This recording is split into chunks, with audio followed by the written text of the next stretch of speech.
This podcast is a quest for well-being, a quest for a meaningful life through the exploration of fundamental truth. Enlightening ideas, insights on physical, mental, and spiritual health. The inspiration is love.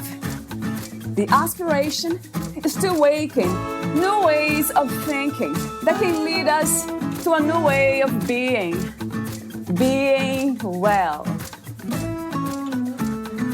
Welcome to Body, Mind, and Soul Healing Conversations.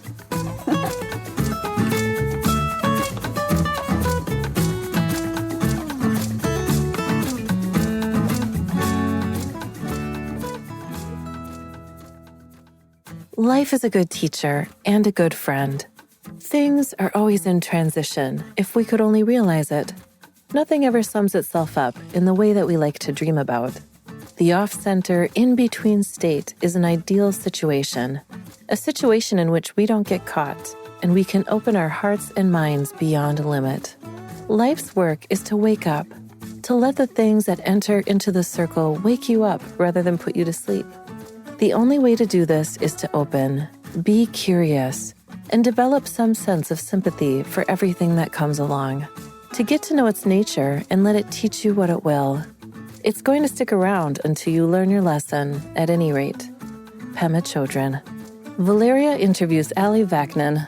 She serves as a registered mental health counselor intern in Orlando, Florida, working primarily with adolescents and adults who suffer from anxiety, depression, trauma, identity issues, and relationship difficulties.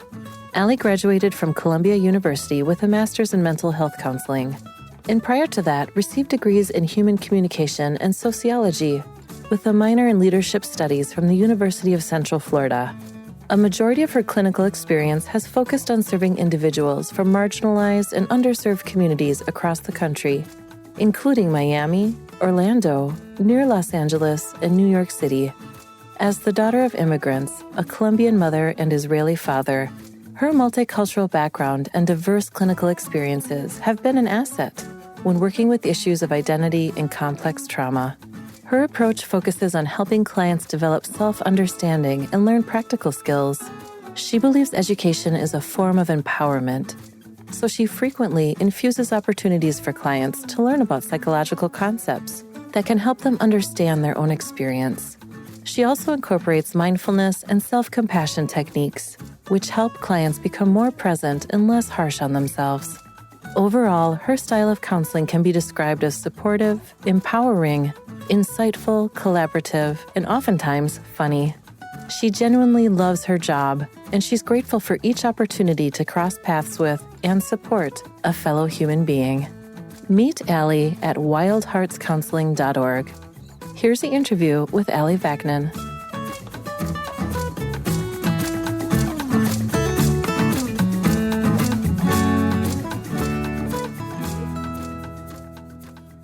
In your own words, who is Allie Vaknin? That is a great question. And it is a hard one to answer depending on how someone would define themselves. The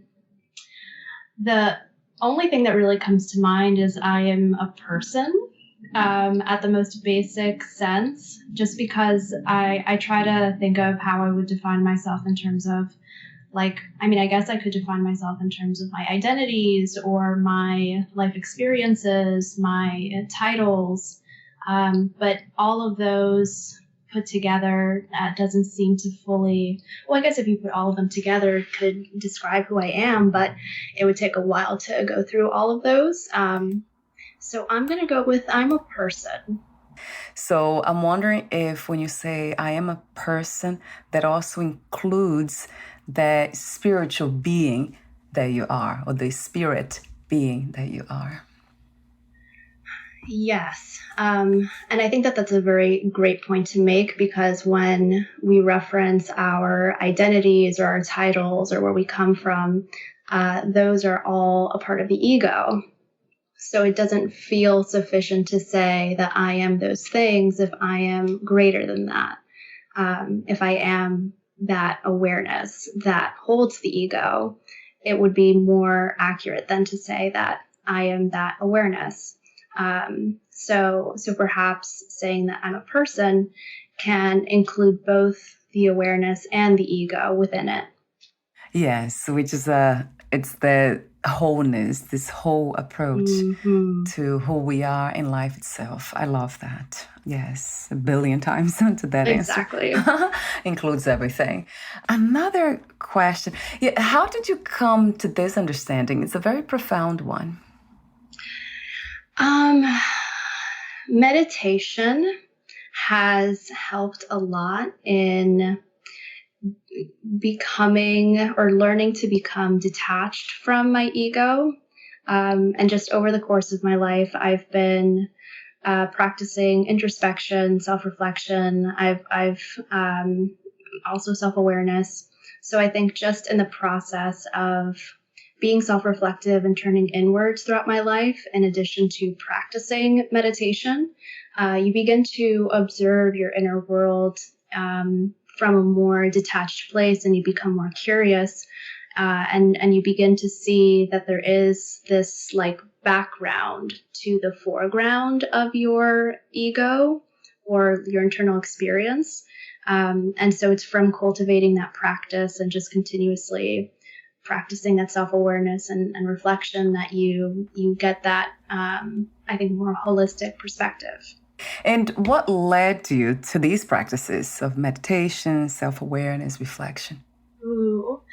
I want to say sadness, and which is very much on point with our topic today. But I remember I went through a period of depression when I was in high school, and I ended up learning about Buddhism. I think it was in my world history class. And when I learned about it, I was like, oh my God, this is the best. Like, this is so on point in terms of just the principles and the philosophy that I had been learning about. And so when I ended up buying a book on it and learned more about it and learned about meditation was when I really began practicing meditation and mindfulness. But it was really from a place of feeling very sad and depressed that I found myself very drawn to this philosophy or Buddhist philosophy and those practices. Sadness, do you consider it to be pain or suffering? It's funny that you ask that because a mentor of mine said a quote on this recently, and I'm not sure if it was a quote by him or it might just be a standard quote, but it was like, suffering or like pain happens, but suffering is an option or something like that. So I would say then within the context of your question that sadness you could see as pain or as just a natural human emotion, but whether we create it into further suffering is a matter of, I guess, just attachment or our unconscious choice to like fuel the sadness and linger in it. Okay. So that is a very good question. Yeah, and that's a very good answer too. So sadness being actually pain, it can turn into suffering. Do you also believe that sadness can easily turn into depression? Yes, absolutely. So I would say that sadness can definitely be pain, but when you really, I guess, examine sadness or really any kind of emotion, I would say that there's no inherent positive or negative to them. I would say, right, that they're just like emotions. But because sadness, let's say, doesn't feel good, we associate it as bad. And so we can slip into periods of sadness, but then based off of, say, unconscious beliefs that we might have, a particularly rough period that we're going through, that sadness can transform into a deeper sadness and become depression. I know it sounds very sad even when we talk about these things, when I remember about these things, going through those experiences. But sometimes it seems to me like it's almost like the more we lean toward our own suffering, pain and suffering, the more we are likely to make huge breakthroughs, like these enormous insights, just be open to insights and grow and evolve. It seems to me, although I do ask the question here a lot about, does it always take suffering and pain to really, realize some truth, deeper truth, and find happiness and peace? I would ask you the same question, Allie. I was actually going to ask you that question. I'd be curious to hear your response. From my experience, unfortunately, it has been the case, suffering and pain. And it still is, actually, I have to say. Yeah, it still is. Although I do know people who choose the path of insight, of knowledge, and they just become these amazing human beings with so much wisdom from uncovering wisdom, like ancient wisdom, spiritual knowledge, which I am very much in touch with that too. But it seems like the path that I'm on, suffering is still part of it, and pain, yes. So I would love to hear your answer. Yeah, I would definitely agree. I think that suffering is a very rich ground for breakthrough and transformation and insight. And it has been likewise in my own experience during those periods of intense suffering that I've come to some of the most profound transformations and insights about myself. So, but I likewise agree that you can obtain these insights in other ways as well, through studying, through learning from these, ancient traditions, learning from different disciplines, as well as just through practicing mindfulness and meditation. You can access this inner wisdom that comes from just practicing to observe oneself and create that distance between awareness and ego. So yes, while you can, I think, access them or those insights and transformations through those methods, I think that suffering is one that we are all guaranteed to go through, and it is one of the most surefire ways, I think, to access those hidden gems. In my life now, or whatever I call life, the suffering has been almost diminished or stopped because of the practices, the spiritual practice that I engage in. So it has helped a lot. The path of knowledge, spiritual knowledge, and deeper understanding of self and life. And then now the pain that happens physical or in relationships, family, then it becomes much more, let's say, it still hurts, but it has been relieved in a way. So finding the peace, inner peace, kind of helps a lot, because the inner peace that comes from truth, from understanding of self. You want to say something, Allie? No, that's amazing that you've been able to get to a place where we do still experience pain, but it's not as, say, frequent or intense or amplified by more suffering. And I think it's a very good point to make that, we are going to continue experiencing pain, even when we, say, are able to transcend those higher levels of suffering or those additional,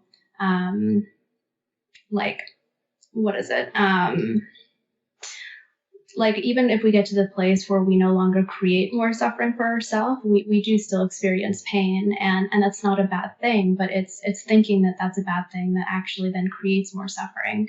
So that is a very insightful point to make, and I'm glad that you were able to return to that place of inner peace. Yeah, it has been a long journey to commit to the practice of being centered, being in that nice space of deep knowing that this is temporary. everything, it's temporary. All the emotions we have, all the pain. So it has been a very powerful understanding of knowledge, really.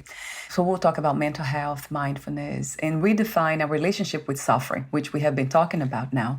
So I actually wanted to just ask you this open question about this idea of redefining our relationship with suffering. Is that what we have been talking during this conversation so far, or there is more to it, Allie? Yeah, I would say that we've pretty much already begun that conversation on redefining our relationship with suffering. To add more depth to it, I would say it's really just by virtue of its definition, like we are redefining our relationship to pain or suffering. So whereas our normal definition often is that it's bad, that we need to get rid of it, that we need to push it away and make every attempt to escape it or prevent it, to redefine our relationship to it in which it is, welcome, in which we're open to it, in which we don't see it as a bad thing, really transforms our experience of pain and suffering. And it just completely changes the game. Another question I have for you, an open question, is about mental health. How do you define mental health these days? Oh, that's a good question.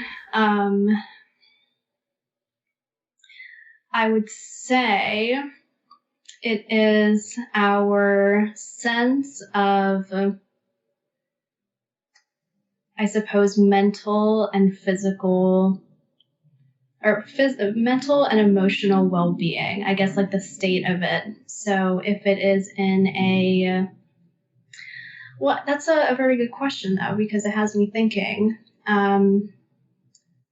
what defines good mental health or what defines bad mental health? Because if we're talking on the topic of suffering, you might say that someone who is suffering is suffering in terms of their mental health. But if we redefine our relationship with suffering and say that suffering is not bad, then can we say that someone who is suffering from bad mental health?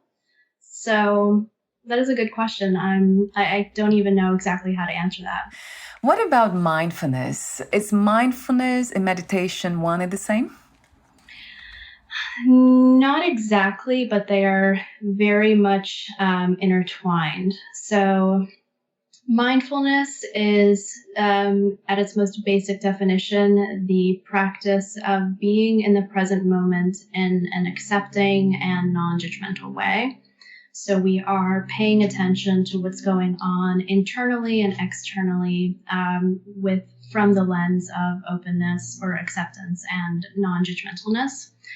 And there are different kinds of meditation, but mindfulness meditation is, you can think of it as like mindfulness practice, but just in a concentrated form. So in mindfulness meditation, we commit to sitting down for a certain amount of time and focus on our breath. And while at the same time paying attention to any sensations or thoughts that could arise. And then whenever thoughts come up, you simply notice them and you let them go and you return to your breath. So meditation helps to cultivate the ongoing practice of mindfulness. But meditation generally is an allotted amount of time that you spend to meditate, whereas mindfulness can be practiced from the moment you wake up to the moment you go to sleep. That's great to know. And I'll be asking you more questions about mindfulness that will be related to Pema Chödrön's books. So I have some passages here that caught my attention. But before that, I'll ask you my last open question. At this time, what do you feel is the world's greatest need? Oh, goodness. What a great question. Oh, my goodness. What is the world's greatest need?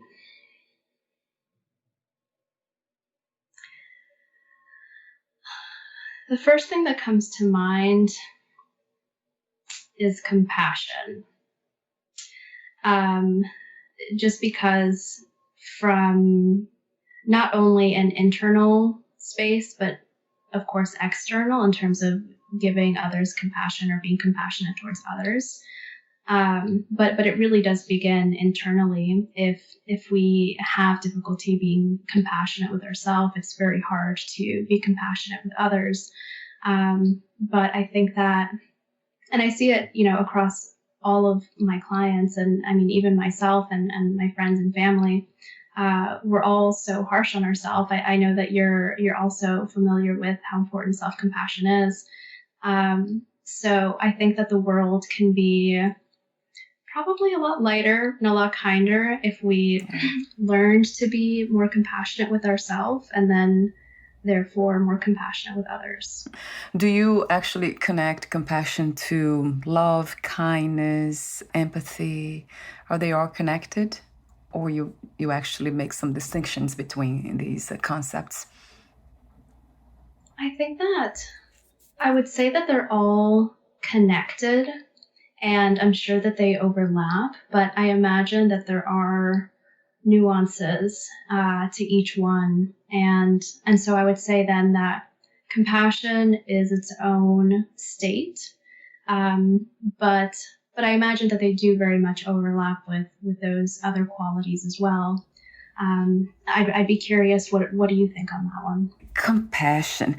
That has been a very interesting concept, idea, because in practice, of course, I have always believed that by being nice and kind to others, then I was doing my job in a sense of sacrificing. I was not being kind to myself, but I would do anything to be kind to others. And then I would call that compassion. And then that evolved a lot.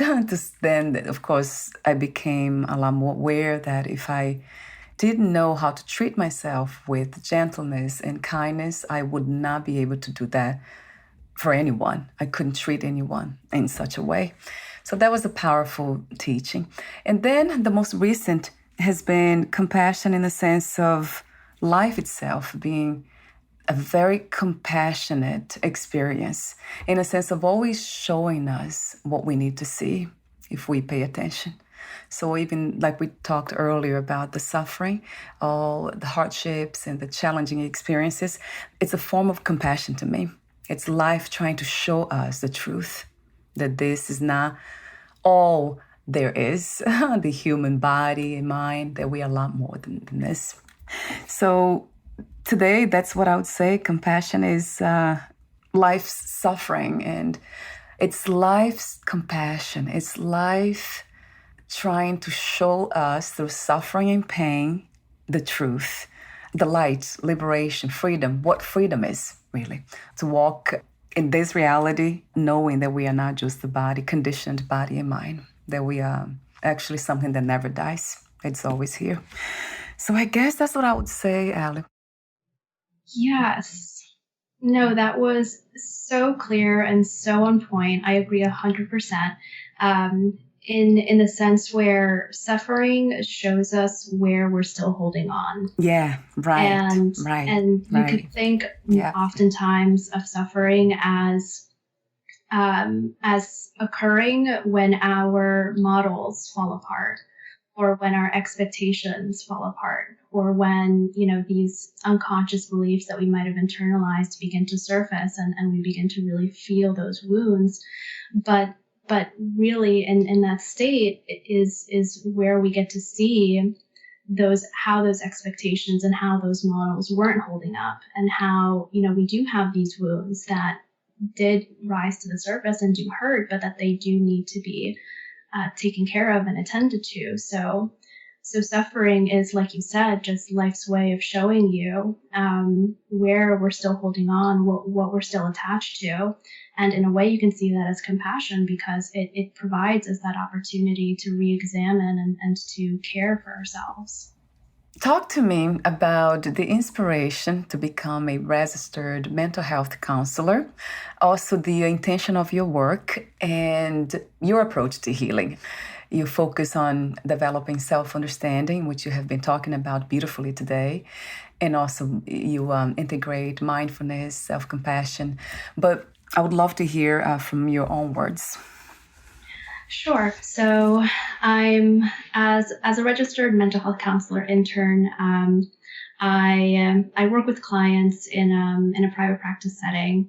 And so yeah, before I get to my approach, the motivation or the inspiration to become a counselor, I think very on point with what we've been talking about, came from my own experiences, suffering from anxiety and depression, and specifically when I was a kid, I remember I had an experience where um, I experienced a space of unconditional positive regard by a family member, and I really experienced what it felt like to really feel seen and heard, and it was just so euphoric. And I was like, this is the most amazing thing ever. How can I give this to other people? So kind of having that as the source of inspiration, I ended up pursuing a career in counseling so that I could provide that same experience and provide that same space for others. So that's where that came from. In terms of my approach, as you said, my approach really focuses on developing a deeper understanding of ourselves. And so not only do we talk about, what's going on, what is it that we're experiencing, but where is this coming from? What are the experiences in our life that have, shaped the manifestation of these thoughts or these feelings? What beliefs did we internalize unconsciously in our early life that is contributing to the manifestation of these symptoms? So it's by developing that more profound understanding of ourselves that we can get more clarity into ourselves. And oftentimes that clarity sometimes is enough to help alleviate a lot of symptoms. And other times when we really go through severe trauma, we need more than just developing that understanding of where these things come from. So that's where the second sort of aspect of my approach comes in, and that is focusing on practical skills, coping skills, practices like meditation, mindfulness, grounding skills. So learning how to regulate ourselves emotionally, mentally, and physically, so that we can help cope with whatever lingering difficulties or symptoms that emerge. And I'm also really, really big on education. So I do take many opportunities to educate clients. I think, as we were kind of talking about earlier, that it is, we are all capable of becoming our own healers. So it is so much more important for me to give clients the education and the tools and the framework for understanding what it is that they're going through. So that way they can just have that. They don't have to, depend on me or anybody else to understand what they might be going through. They can have that framework or that understanding and refer to it themselves in order to contextualize what it is that they're going through, and then and heal themselves. So that I think comprises, a pretty good summary of my approach. And more recently, I've been considering the idea of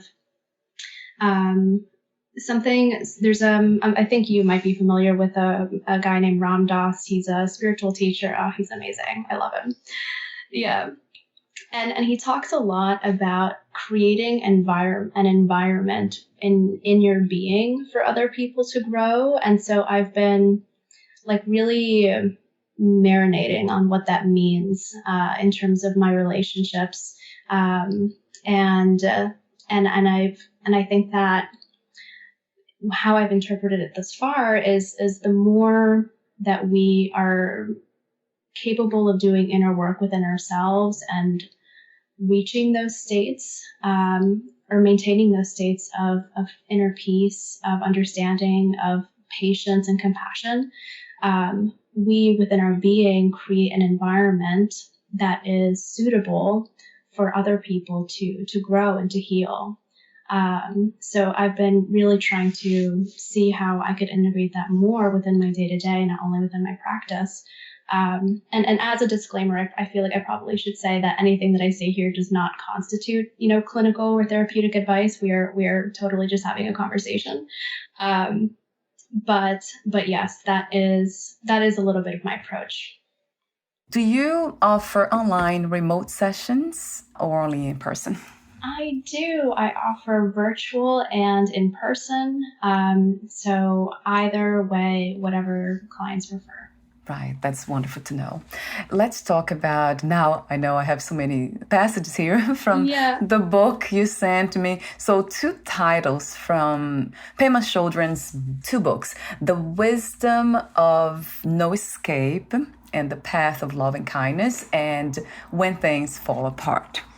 So from the book, When Things Fall Apart, there's a passage that says, when you have made good friends with yourself, your situation will be more friendly too.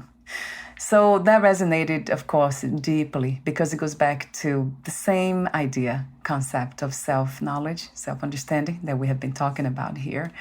That passage caught my attention. There's another one too, another powerful one that says, only to the extent that we expose ourselves over and over to annihilation can that which is indestructible be found in us.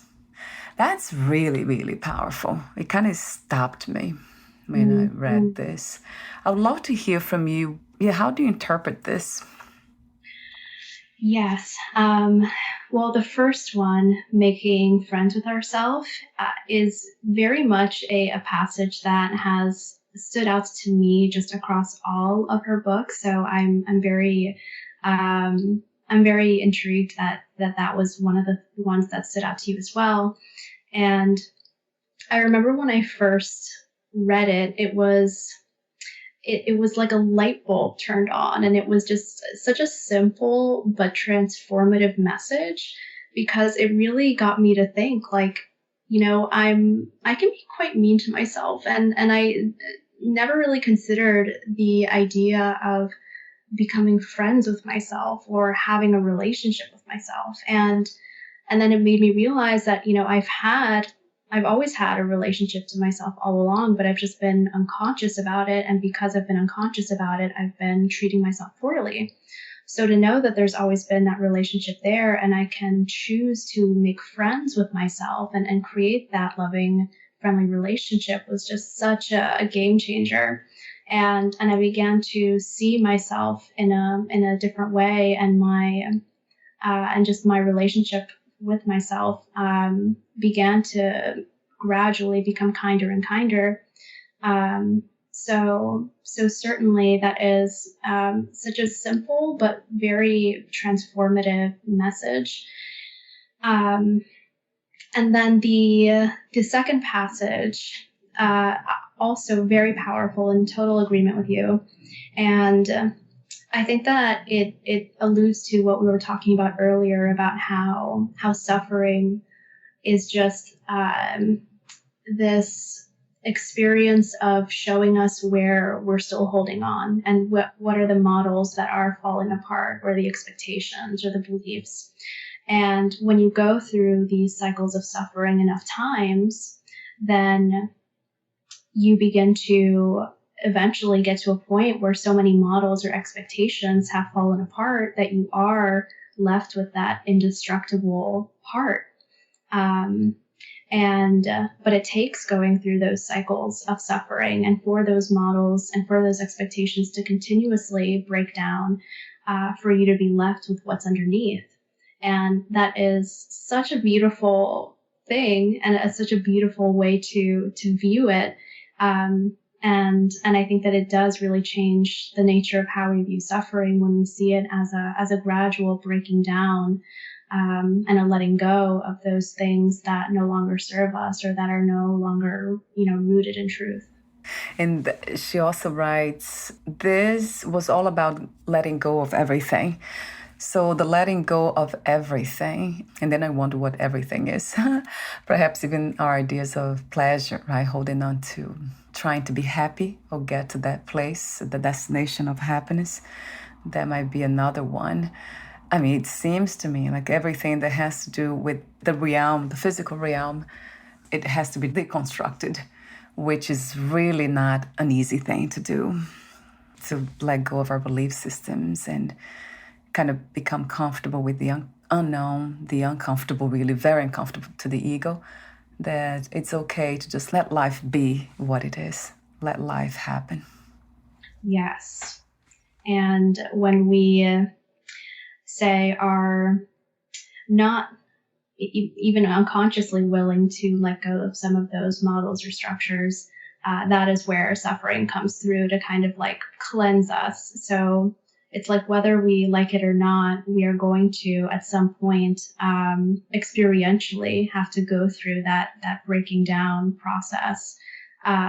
So it's like if you don't choose it willingly, then it'll happen at some point through suffering. And that's another passage where she talks about a friend who was dying of AIDS. He said, I didn't want this, and I hated this, and I was terrified of this. But it turns out that this illness has been my greatest gift. He said, now every moment is so precious to me. All the people in my life are so precious to me. My whole life means so much to me. It's a sad thing when we think about it, because I have seen people around me who they get very old, but the mind is still holding on to the ideas of being dissatisfied and angry with the body getting old, because they're holding on to the idea that it's not supposed to happen, because I remember myself being very young and very energized and doing so much. Now I can't do anything, so I'm very angry about it. Yeah, and I think that you make a good point by noting that just because we do go through suffering or we do encounter those periods where, say, we see that we're still holding on, or maybe, from an outside perspective, we can see that a person is still holding on, but it's no guarantee that suffering can lead to such a cleansing experience. It just depends on how we choose to perceive it and interpret it, which is central to this idea of redefining our relationship with suffering. Because just because somebody goes through a really rough period, if someone holds the perspective that this can be transformational or this can really show me where I'm still holding on, then that is what leads to that growth that comes thereafter. But likewise, we could, another person can go through that and come out of it feeling very resentful or cynical. And perhaps maybe there are areas that are, let go of a little bit, but the attitude that one has as we go through suffering is the catalyst, or is like the mediator of what really makes it a transformational experience, or not as much of a transformational experience. And that's another question that I used to ask spiritual teachers and do my own research about what happens when we don't let go, when the mind is still holding on to those ideas. This should not be happening to me. I should not be dying this way. I should not be dying, period. All that. So it has been said that it keeps on, that attachment in form of in a mental form, it keeps actually going on as a form of energy, and then attached to a new body, and then passes that on, perpetuates that suffering. That's what my understanding is these days, and I know that that's in Buddhism is very much spoke about, reincarnation, mind continuation. I'd love to hear from you on that. Well, that's a very good question. I suppose that if we don't let go, it just remains. Perhaps it remains or maybe it transforms in a different way, that attachment. Maybe it just takes on a different disguise. But if it is still the same attachment and we're still holding on, whether it's consciously or unconsciously, then I imagine that is just going to remain and continue perpetuating whatever suffering comes from that particular attachment. So there's another area that she says healing comes from letting there be room for all this to happen. Room for grief, for relief, for misery, for joy. It's just like this, to me, that sounds like freedom, doesn't it? When I think about it. Yes. I'm curious, though, what got you to say freedom? This openness to just let life happen. I know we are caught up in the middle of it. Like a lot of people just wake up to this reality that we are here. And how did I come here? And that's what my inquiries were. Like, how did this happen? What am I doing in this body? And I remember when I was 7 years old, I said that, oh, I'm back here in a female body now. So as if I knew that I was here before in a different bodies. So that was an interesting insight without knowing any of this. Yeah. Right. And then now it's like freedom to me. It's to know that, okay, I'm here and I know I have to trust whatever got me here that can get me out of here in a sense, but gracefully. That's what I call freedom. Just going through this whole movement, dance of life that will die in the sense of the body really, because the mind, it seems to me like it still lingers. As we talked, if we don't let go of certain ideas that we're holding on belief systems, it still stays here. So it's that dance between what is real, what's permanent, and what is not permanent, what is eternal, and what's it's bound to end. So it's that almost like this dance, but at the same time, it's a love affair. It's like I'm in love with it all. I know this will end from the perspective of the body, but then it's still here. Life is beautiful. This, whatever we call life, it's incredible. So I guess that's what freedom is to me, that understanding that it's okay to go through all this. Yes, that is absolutely beautiful, for sure. And I think that getting to that space of falling in love with your experience and all of your experience definitely can take time, and it can take going through cycles of suffering in order to get to that place of appreciation. But I would agree with you. I think that creating space and being open to all of what you're experiencing is what liberates you from the, I guess, attachment to what you think your internal world should be like or what it should look like. Because if you say, I accept all of this, then no matter if you're feeling happy or if you're feeling sad or guilty, there is space for that, and we can honor and appreciate that. And it's really when we like push away or reject parts of our experience that inadvertently and paradoxically those parts persist and actually grow stronger. So in a way, we have to make space for and be open to all of our inner world in order for those, maybe let's say, less pleasurable emotions to simply come and go. So I can see that certainly as a form of freedom. So let's see my ending questions. But before that, I have two questions, the ending questions. Would you like to add anything else you left unsaid, Allie? I think that we covered pretty much everything. It was, I think pretty comprehensive. I truly appreciate this opportunity. It has been so much fun. It's been so cool. And likewise, I think that it's so important to have people like you here as well, to have these conversations and to bring these topics to light, because they're just vital for our development. So thank you. Yeah, thank you, Allie. And my last questions, I'll ask you this one. What 3 experiences you wish everyone to have before they lose the body, if they choose to let go or not? Oh boy. Goodness, these are great questions. 3 experiences that people should have. Oh man.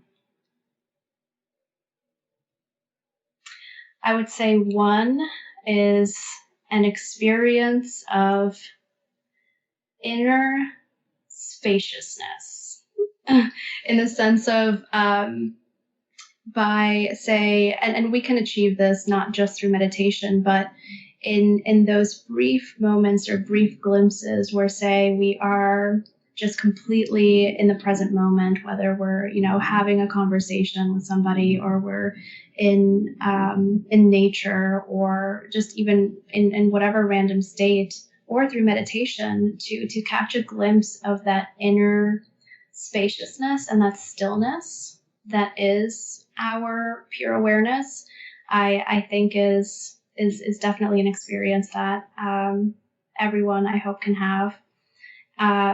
And a second, oh man, it's tough. I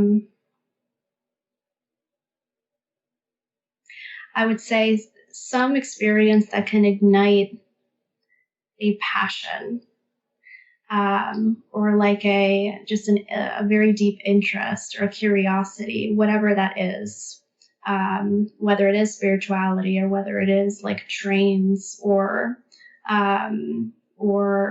some discipline or nature, or whatever it is, but something that just really pulls you with this passion to learn and understand more. That's a very beautiful experience. And I would say, I guess, just to kind of keep it on topic, the last would be,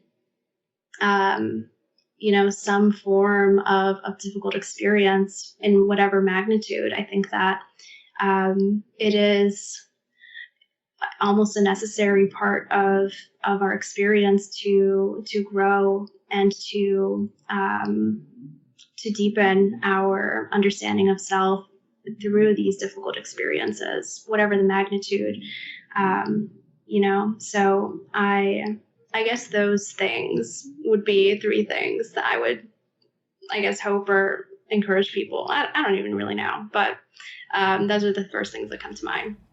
And that's interesting that you said suffering, difficult experiences, because I remember asking this question to somebody recently, and she said that suffering. She was really straight to the point.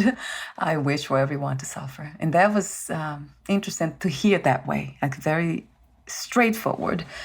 But I know the intention behind it. So that was, and she explained, of course, so did you. So it's really beautiful to hear that from other human beings, having this understanding that life is compassionate. It is trying to show us the way to peace, the way to love. It's very much doing that all the time, not just through suffering, but just right now is doing that too, through this beautiful conversation. I think, yes, and I think I might even like reframe it a little bit to say, based off of what we were even talking about with regard to there being a difference between pain and suffering, I guess what I would hope or wish is for people to have the experience of going through some form of pain and then being able to see that it doesn't have to become suffering, because that is really the transformational element that moves something from suffering just back to pain. So I'll revise my answer and say that one. Yes, yeah. That's very beautiful, though, of course. Yeah, that is part of life. Well, I don't see people having life. I think we are all life itself. So that's your way of being compassionate. Through the pain, we are able to wake up, and so we don't need to go through suffering.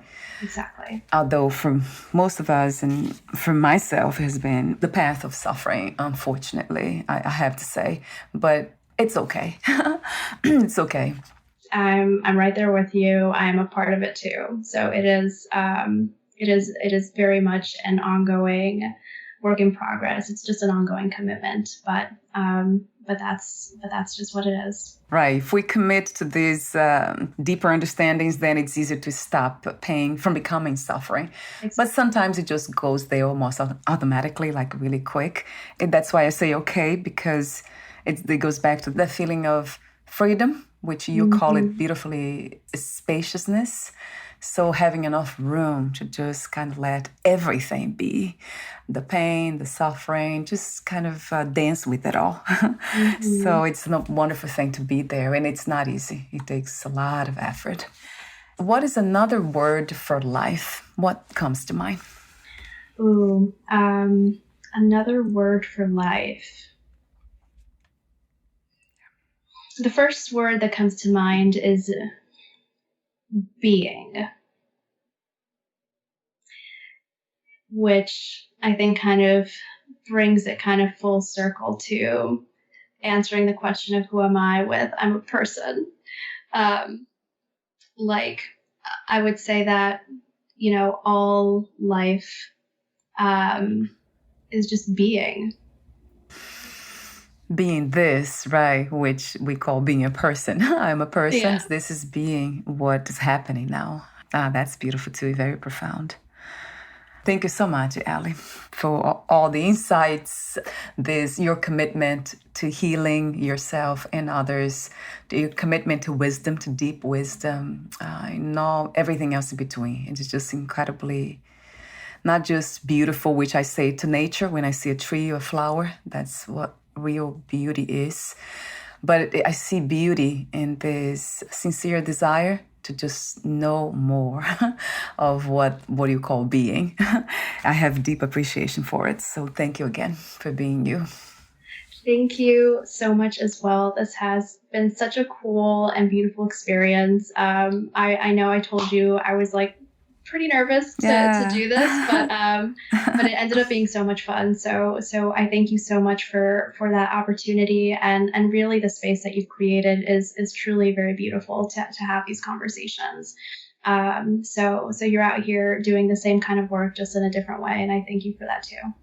Yeah, thank you for saying yes Yeah. for this to happen. And before we say goodbye, where can we find more information about you, your work, services, future projects? Yes, I have a website, wildheartscounseling.org. You can learn a little bit more just about my approach to counseling and where I practice. It is a one-page website, so do not get too overwhelmed. It's very basic. But you could just find out some more information on there. There's my contact information on there too. So if anybody has any questions or they want to reach out, you're more than welcome to reach out to me through my website. And I can gladly provide more information or answer any questions through direct contact. Wonderful. And I'll have the link on your podcast profile too. Thank you again, Allie, and we'll talk soon. Bye for now. Valeria. Bye. Thank you. Bye.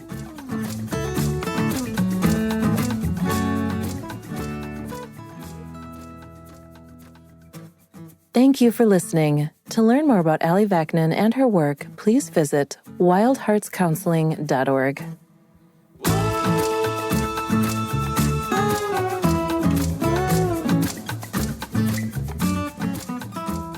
To learn more about this podcast, please visit fitforjoy.org/podcast.